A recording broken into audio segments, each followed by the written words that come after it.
Тэгээд өнөөдөр ингээ Арангаа аймагт Монгол Улсын Олимпийн актимаас Монгол Улсын Олимпийн хорооны огсон чиглэлийн дагуу бас ажлын хэсэг ирж энд одоо Монгол Улсын Олимпийн хороо байгаад өгсөний 70 жилийн хойд зориулсан цогц арга хэмжээнүүдэд оролцлоо. Тэгээд энэ арга хэмжээнүүдээс дурдах юм бол энэ аймгийн төвийн биеийн тэмрийн ерөнхий улс сургуулийн биеийн тэмрийн багш нарын дунд одоо уулзалт хэлэлцүүлэг хийж Монгол Улсын Олимпийн хороо болон Олимпийн хөдөлгөөний түүхэн замнал за мөн одоо Олимпийн соёл боловсрол үнд зүйлсийг түгээн дэлгэрүүлэх талаар санал бодлоо солилцож ярилцлаа. За энэ бол одоо бас манай биеийн тэмрийн спортын хөгжлийн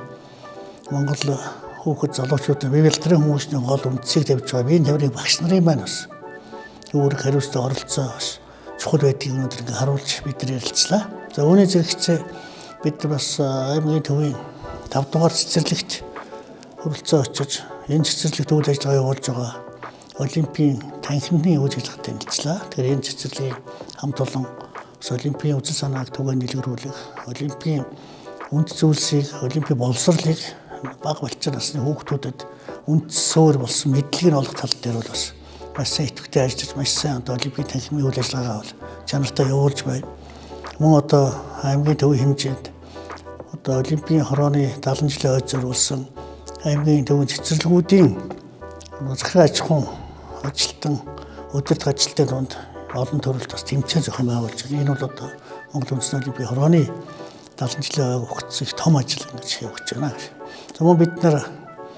аймгийн төвийн одоо ерөнхий улсын 5 дугаар сургуулиар хүрэлцэн ирж Олимпийн танхимын үйл ажиллагаа, биеийн спортын хөгжлийн асуудал, хүүхдийн спорт, өсвөрийн тамирчдыг бэлтгэх асуудал дэлгэрэнгүй ярилцлаа.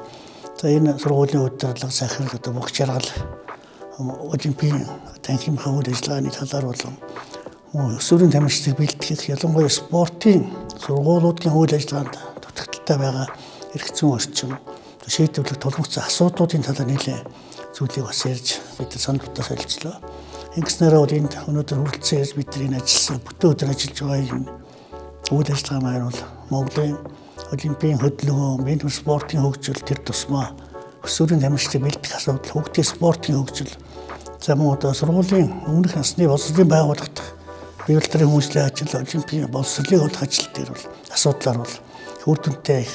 олон цогц арга хэмжээнүүд оролцож үр дүнтэй боллоо гэж бодож байна.